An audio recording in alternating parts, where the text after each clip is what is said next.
Con un consenso che sfiora il 64% delle preferenze, Luciano Simonetto sarà anche per i prossimi 5 anni il sindaco di Pernumia. Una conferma che il primo cittadino contava di ottenere, ma non certo con questo ampio margine. Me l'aspettavo perché il clima era in mio favore, ma una votazione così importante sicuramente no.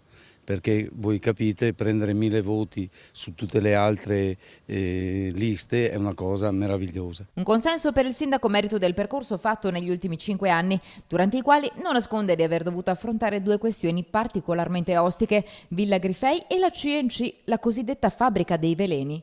Oggi la Regione ha messo a disposizione quasi 2 milioni di euro, noi faremo di tutto perché gli appalti vadano avanti e si cominci a portare via questa maledetta situazione.